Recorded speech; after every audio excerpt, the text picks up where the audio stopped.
Hey guys, welcome to the show. I'm Andrew. And I'm Travis. Well, welcome to our NFL Week 4 recap.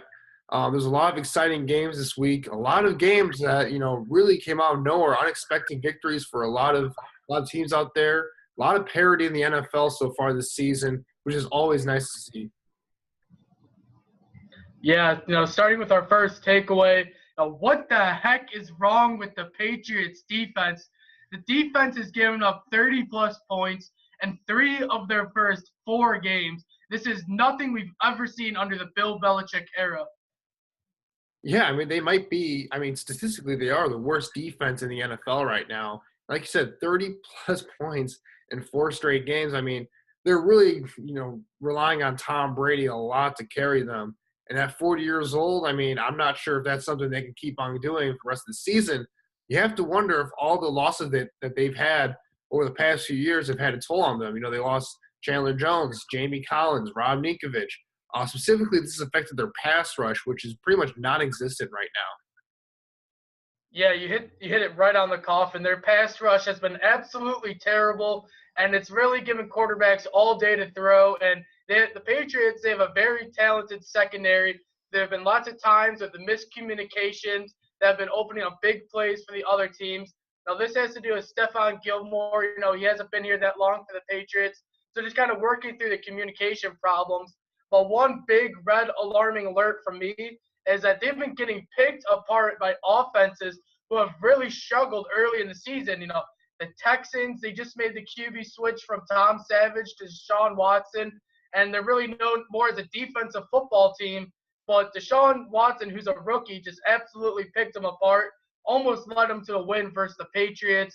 And then you also have the Panthers, who against the Saints looked absolutely terrible. Cam Newton threw three picks, and he comes up next week against the defending Super Bowl champions and just picks them apart. So this is just completely surprising.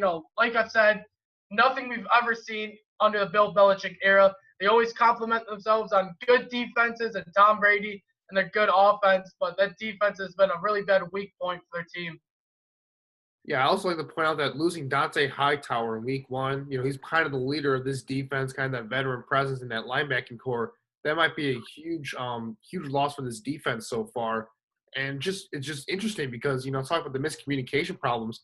There are wide receivers running wide open against this Patriots secondary, which we've never really seen that before in the Bill Belichick era. I mean, usually if you're going to score on the Patriots, you have to earn every single yard, every single catch, every single reception there.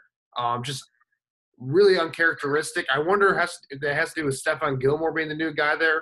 I mean, I know personally I wasn't a big fan of Stephon Gilmore going to free agency. I thought he got a little bit overpaid, but I kind of thought going to the Patriots that I would give them the benefit of the doubt because Bill Belichick, he knows what he's doing out there. He knows defense for sure.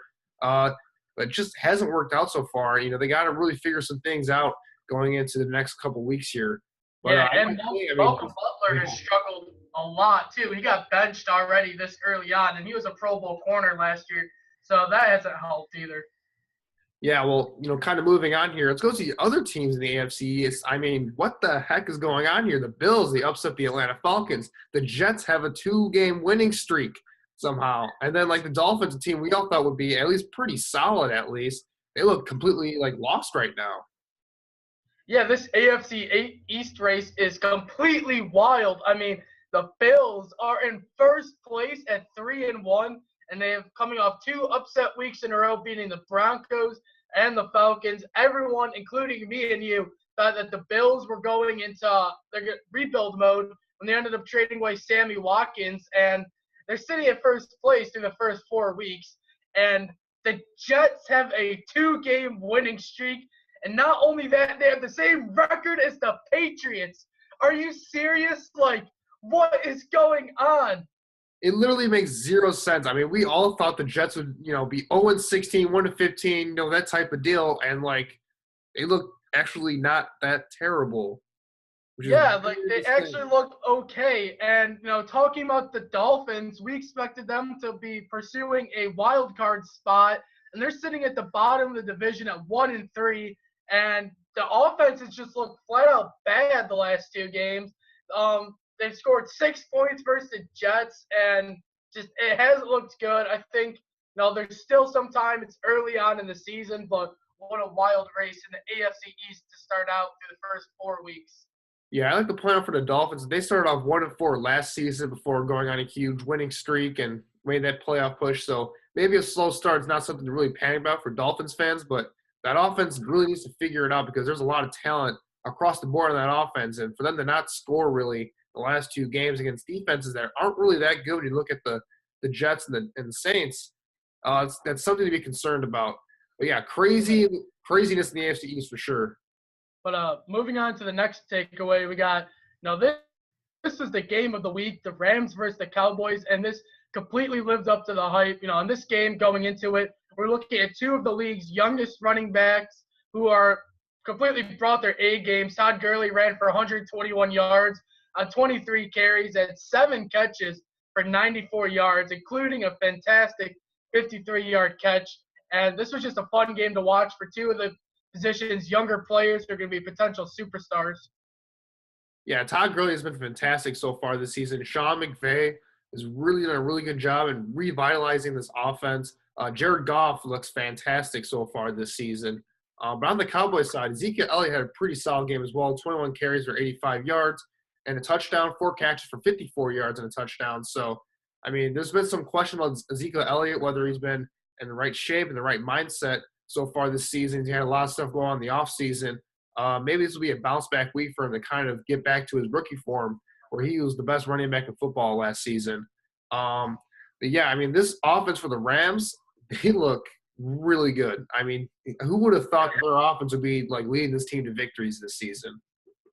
Yeah, their offense is looking really good, and if they can keep that defense playing at a high level, this is a team that can actually win the NFC West with the Cardinals and the Seahawks really struggling, and there's no clear-cut favorite. I think the Rams could make a push. They're fighting for to be the top team in LA, and the Chargers are sitting at 0-4. So I think LA, they actually have a legitimate shot to make the playoffs this year if they keep playing this well. Yep, for sure. Well, let's move on to our next takeaway, where the Texans, the Houston Texans, they look like they might be the best team in the AFC South. I mean, we talked about the Indianapolis Colts. They put up a good fight against the Seahawks for the first half last week. But, the loss of Andrew Luck is really starting to take its toll on this team, even though Jacoby Brissett is pretty solid so far. But without Andrew Luck, the Colts are just out of it, in my mind at least. The Tennessee Titans, Marcus Mariota got injured last week. We'll see how they kind of deal with that. So that's kind of a concern for me. And, I have no idea what to make of the Jaguars so far. I mean, they're inconsistent every single week. But the Texans have looked very impressive so far this season. Their defense completely shut down Marcus Mariota and that Tennessee offense to 96 yards passing, intercepting him twice before he had to leave for an injury. Yeah, and then Matt Castle came in. He ended up throwing 2 interceptions as relief. And this was the Houston Texans defense everyone expected to really dominate the game, cause turnovers and rush the quarterback. They got 3 great pass rushers. And, man, what a great game for Houston. I mean, having Tom Savage start week 1 and then to see where Deshaun Watson's already at. He's coming off a terrific game. He had his best game as a pro. He threw for 283 yards, had 4 passing touchdowns, and ran in another one for a score. And if this offense can keep clicking like this, they got to be the AFC South favorite. They completely shut down the Titans, who I thought were the favorite going into this game. But the Texans look really strong. If they can keep this going, they're not going to be a fun team to play in January, I'll tell you that much. Yeah, Deshaun Watson, just continuing on his performance here. Not only was this his best performance of his career so far, I think this is one of the best rookie performances we've ever seen from a rookie quarterback. So Deshaun Watson looks very good right now. He looks a lot, more ahead of schedule than where I thought he would be. I thought he'd be, showing more struggles, but he looks like he's completely got a total grasp with the NFL game so far in his career, which is really exciting for Houston Texans fans. But let's move on here to our last final takeaway here, where, the Chiefs, they're the only remaining undefeated team now that the Atlanta Falcons lost to the Bills, and the Chiefs continue to impress, in my opinion. Yeah, and then there was only one through the first 4 games, and watching the Monday night game versus the Redskins, that was a really good game. Most of the Chiefs' offense came through their 2 superstar players.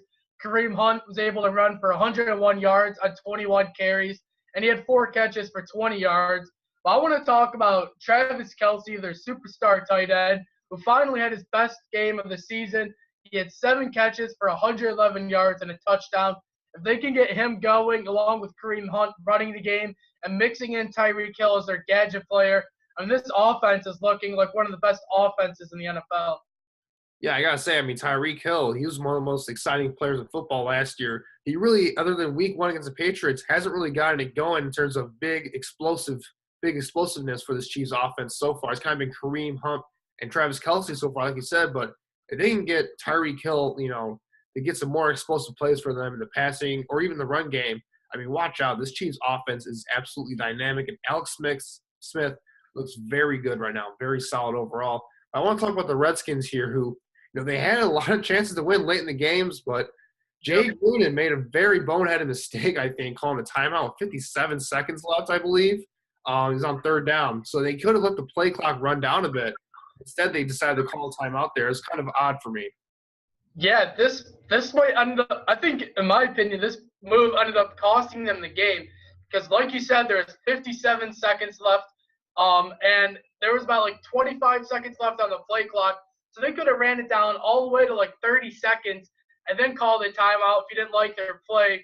Instead, he calls a timeout, and then a third down, they take a shot to the end zone where Josh Dawson just dropped a perfect pass that hit him in the hands and just couldn't hold on to it. That would have given them the lead. Instead, that killed the play clock, and they ended up settling for a field goal to tie the game. And that gave the Chiefs enough time to orchestrate one more drive down the field to kick the game-winning field goal, and ultimately led them to continue to go on their path to 16-0.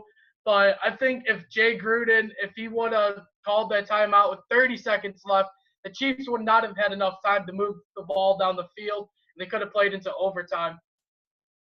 Yeah, I agree. Just going up on Josh Dawson, that's kind of what they drafted him to be, kind of that jump ball type of player for them at the wide receiver position in the red zone.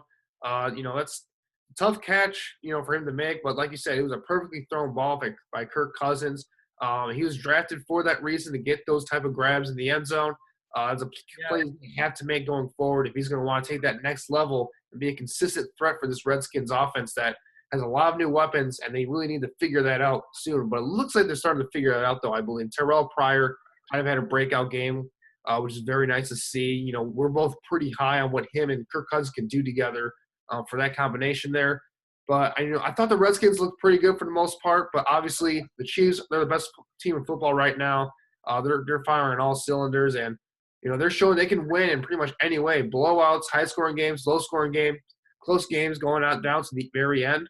They just had the entire thing going for them right now. And, they're a team that I think is the favorite right now for the Super Bowl.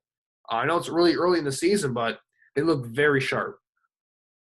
Yeah, definitely. Well, that's our thoughts on the Week 4 recap. Once again, it was another crazy week. There's lots to talk about, so please, comment down below. Let us know what you think. If you agree with us, if you disagree with us, we'd love to have that conversation with you. And I just want to say thank you guys so much for supporting us. If you can leave a like and subscribe, that'd really help us out a lot. Yep. Thanks, guys, for watching.